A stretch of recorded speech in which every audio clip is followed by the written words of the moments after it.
இன்னைக்கு நம்ம வந்து எல்கா லேசர் சிஸ்டம்ன்றது வந்து இன்ட்ரடியூஸ் பண்றோம். இந்த லேசர் சிஸ்டம்ன்றது வந்து ஆஞ்சியோபிளாஸ்டியில ஒரு வகையான ஒரு அத்திரெக்டமி டிவைஸ். அத்திரெக்டமி டிவைஸ்னா என்ன அப்படின்னு பார்த்தோம்னா, நமக்கு இருக்கிற பிளாக்ஸை ரிமூவ் பண்றதுக்காக யூஸ் பண்றது தான் அத்திரெக்டமி டிவைஸ். இது மூலமா வந்து நம்ம ஒரு ஹார்டான பிளாக்ஸ் ஸ்டென்ட்டுக்குள்ள ஆல்ரெடி வந்திருந்த பிளாக்ஸ் வந்து ரிமூவ் பண்ணலாம். பைபாஸ் கிராஃப்ட்குள்ள வந்திருக்கிற பிளாக்கேஜஸ் ரிமூவ் பண்றதுக்கு ஹெல்ப்ஃபுல்லா இருக்கும். ஹார்ட் அட்டாக்ஸ் வரும்போது ரத்த கட்டிகள் இருந்துச்சுன்னா அந்த ரத்த கட்டிகளை வேப்பரைஸ் பண்ணி எடுக்கிறதுக்கு ரொம்ப யூஸ்ஃபுல்லான டெக்னாலஜியா இருக்கும். இது மூலமா வந்து பெட்டரான ஸ்டென்ட் எக்ஸ்பான்ஷன் கிடைக்கும். நல்ல ஸ்டென்ட் எக்ஸ்பான்ஷன் கிடைச்சுன்னா லாங் டேர்ம் ரிசல்ட்ஸ் வந்து நமக்கு ரொம்ப ரொம்ப பெட்டரா இருக்கும்.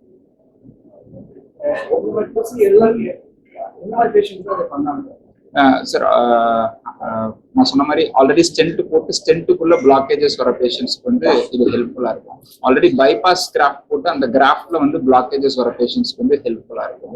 நல்லா ஃபைப்ரஸ் டிஷ்யூஸ்ன்னு சொல்லுவோம். இப்போ நம்ம ஒரு பிளாக்ன்றது வந்து ரொம்ப சாஃப்டா இருக்கலாம், இல்லைன்னா கொஞ்சம் நாட்கள் ஆச்சுன்னா அது ஃபைப்ரஸ் ஆயிடும். அந்த மாதிரி ஃபைப்ரஸ் டிஷ்யூஸை பிரேக் பண்றதுக்கு வந்து ரொம்ப ஹெல்ப்ஃபுல்லா இருக்கும்.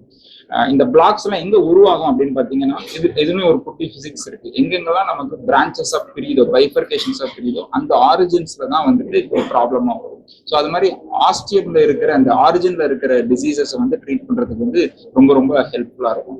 கிரானிக் டோட்டல் அக்ளூஷன்ஸ் சொல்லுவோம். ரொம்ப நாட்களா 100% பிளாக் ஆயிருக்கிற வெசல்ஸ், அந்த வெசல் பிளாக்கேஜஸ் ஓபன் பண்ணும்போது ஆர் சம்டைம்ஸ் ரொம்ப கால்சிஃபைடான லீஷன்ஸ் இருக்கும். அங்கெல்லாம் வந்து இப்போ நம்ம இந்த வயர்ன்றதை எடுத்துட்டு போறோம், அதுக்கு மேல நம்மளால பலூனோ வேற எதையுமே பலூன் எடுத்துட்டு போனா தானே நாங்க எக்ஸ்பேண்ட் பண்ண முடியும். பலூனே அந்த இடத்துக்குள்ள போல ரொம்ப டைட்டா இருக்கு, ரொம்ப ஹார்டா இருக்குன்னா அந்த மாதிரி இடங்கள்ல வந்து லேசர் மட்டும்தான் வந்து will be able to help. நமக்கு ஒரு பாதையை கிரியேட் பண்ணி கொடுக்கும். அந்த பாதையில போய் நம்ம போய் ஸ்டென்ட் பண்ணிட்டு வர மாதிரி இருக்கும். சார், கண்டிப்பா பயம் கிடையாதுங்க சார். அது வந்து ஒரு எக்ஸ்பீரியன்ஸ்டான சேஃப் ஹேண்ட்ஸ்ல பண்ணும்போது வந்து டெஃபினட்டா வந்து எந்த ஒரு பயமும் கிடையாது. அந்த ஃபர்ஸ்ட் டைம்ல அவங்களுக்கு தேவையான இண்டிகேஷன் இருந்துச்சுன்னா, இது வந்து ஒரு பலூன் அன்கிராசபிளா இருக்கு, ரொம்ப ஃபைப்ரஸான டிஷ்யூவா இருக்கு, இல்ல ஆஸ்டியம்ல இருக்குன்னா டெஃபினட்டா வந்து யூஸ் பண்ணுவோம். ஆஞ்சியோபிளாஸ்டி பண்றதுக்கான ஒரு ஸ்டெப் தான் வந்து இந்த லேசர் டிவைஸும். ஆஞ்சியோபிளாஸ்டின்றது வந்து அந்த பிளாஸ்ட்ன்றது வந்து பலூனை வச்சு பிளாஸ்ட் பண்றது. நமக்கு பலூனே அங்க எடுத்துட்டு போக முடியலன்னும் போது வந்து லேசர் தான் அதுக்கான கருவி.